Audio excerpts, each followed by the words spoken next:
Assalamualaikum warahmatullahi wabarakatuh. Halo rekan-rekan mahasiswa dimanapun Anda berada. Oke, pada pertemuan kali ini kita akan membahas materi kuliah struktur data. Perkenalkan, saya Hafifah yang akan menyampaikan materi pada pertemuan kali ini. Topik yang akan kita bahas adalah pengantar struktur data dan algoritma. Pada materi ini, tujuan mata kuliah yaitu mahasiswa diharapkan dapat mengetahui fitur-fitur operasi apa saja yang dapat dilakukan di dalam struktur data. Selanjutnya, mahasiswa mempelajari dasar-dasar dari ilmu komputer agar dapat melakukan perancangan dan pemilihan struktur data yang sesuai. Kemudian, meningkatkan keterampilan pemrograman sehingga lebih efektif dan efisien. Baik, selanjutnya materi yang akan kita pelajari dalam pertemuan ini dalam satu pokok bahasan yaitu struktur data dan algoritma, array dan record, pointer, rekursif, stack, queue, linked list, dan lainnya.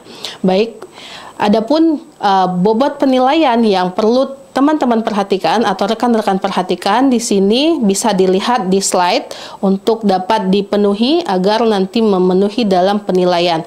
Baik, slide selanjutnya. Nah, ini adalah indeks penilaian agar tercapai dari bobot penilaian yang tadi. Kita akan bahas mengenai struktur data. Oke, selanjutnya pengenalan struktur data. Jadi, struktur data ini merupakan sebuah cara tentang bagaimana melakukan penyimpanan, kemudian mengatur data agar terstruktur dalam sebuah komputer ataupun database sehingga lebih mudah diakses ketika diperlukan. Oke, selanjutnya, nah, algoritma di sini merupakan langkah logis ataupun metode ataupun penyusunan urutan yang disusun secara sistematis dan digunakan untuk memecahkan permasalahan sehingga nantinya dapat memberikan keputusan dari masalah yang sudah diselesaikan dengan si algoritma tadi. Oke, baik. Nah, selanjutnya di sini adalah contoh penerapan algoritma. Pada contoh, rekan-rekan dapat melihat bahwa ini adalah salah satu urutan dalam menampilkan data di Instagram ya. Jadi ini adalah penerapan dari si algoritma. Ada perintah mulai, kemudian proses, aktivitas, kemudian proses ya. Ketika prosesnya sudah selesai, dihasilkan keputusan, maka aktivitasnya dinyatakan selesai. Pada struktur data terdapat dua istilah. Yang pertama adalah node. Rekan-rekan bisa melihat node di sini berisikan pointer ya. Jadi masing-masing node ini memiliki pointer, kemudian pointer ini akan ke node selanjutnya, di mana yang berikutnya terdiri dari indeks ya. Dari node tadi terdiri dari terdapat indeks ya. Terdapat indeks ini merupakan sebuah objek dalam database yang akan mempercepat akses ketika melakukan pencarian data. Di sini kita bisa lihat juga ada klasifikasi struktur data. Ya, di dalam klasifikasi struktur data ini terdiri dari dua bagian. Yang pertama adalah linear dan non-linear. Nah, pada klasifikasi struktur data yang linear terdiri dari dua poin atau sub ya.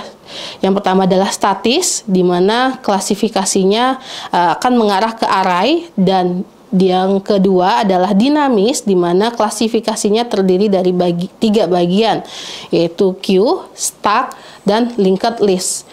Nah, selanjutnya untuk klasifikasi struktur data dalam bentuk linear, di sini kita bahas yang statisnya dulu. Ini yang pertama adalah array. Rekan-rekan bisa melihat di sana ada proses bagaimana sih data itu disimpan ya, bagaimana data disimpan ke dalam memori. Nah, pada array, yang pertama kumpulan elemennya nanti saling berdekatan. Ya, jadi elemen satu dengan elemen yang lain ini dapat dikumpulkan dalam jarak yang berdekatan. Kemudian dia juga dapat, atau si array juga dapat mencari data secara acak hanya dengan menggunakan indeks. Nah, pada poin yang ketiga, di sini nanti data ini ya akan menyimpan ke beberapa data dengan jenis yang sama. Jadi dia dapat menyimpan data yang sama dalam satu nama ya, dalam penyimpanan tersebut. Klasifikasi linier dalam jenis linked list. Nah, rekan-rekan juga bisa melihat di sana yang berbeda hanya urutan dalam proses penyimpanan datanya. Ya, kembali lagi tadi ke struktur data, yang kita perlu ketahui adalah mengenai bagaimana data diproses sehingga memudahkan untuk melakukan penyimpanan di dalam suatu program gitu ya. Nah, linked list ini tadi proses ataupun cara kerjanya, yang pertama dia akan mengurutkan data secara linear yang dihubungkan antara data satu dengan data yang lain. Nah, kemudian di sini juga nanti linked list akan mengakses data secara manual. Secara manual karena tidak dapat melakukan pencarian data dengan acak. Itu tadinya perbedaan antara si array dengan si linked list.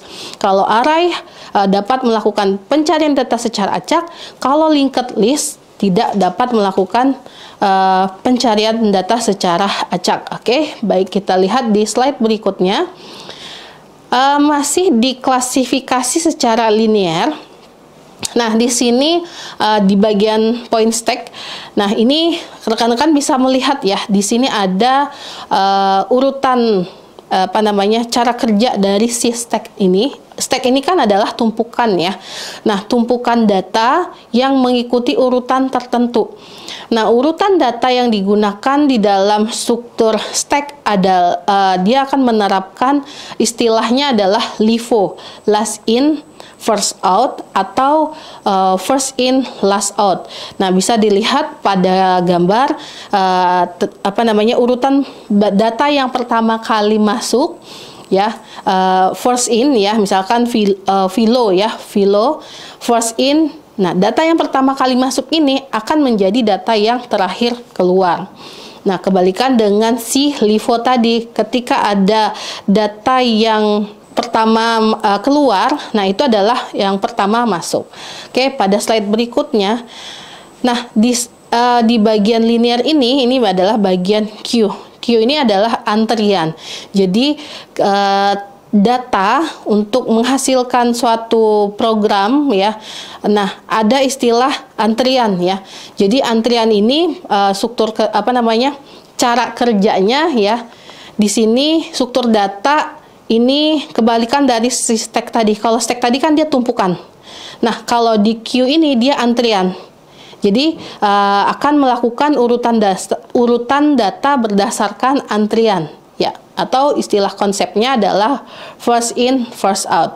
Nah, data yang masuk akan diproses sesuai dengan urutannya sehingga nanti proses antriannya lebih cepat dan lebih optimal, sehingga di sini juga struktur dari si antrian ini dapat menangani beberapa tipe sekaligus. Jadi dia lebih cepat prosesnya dibandingkan dengan si stack tadi.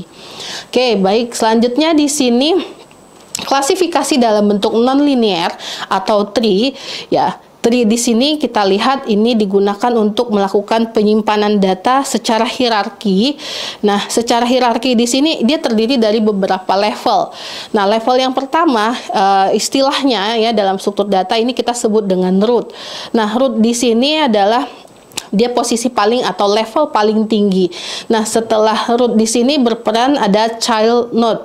Nah, ini turunan dari setiap rootnya. Jadi kalau misalkan root tadi dia memiliki percabangan, cabangnya ada 2. Nah, berarti child node-nya terdiri dari 2. Kalau 3, nah, sama dan seterusnya. Dan masing-masing dari child node ini dia akan memiliki parent node lagi ya. Jadi untuk parent node-nya ini tergantung, bisa jadi setiap child node dia akan memiliki parent node-nya 2 atau 3, tergantung kondisinya ya, tergantung permasalahan yang akan kita selesaikan dengan menggunakan si tree ini.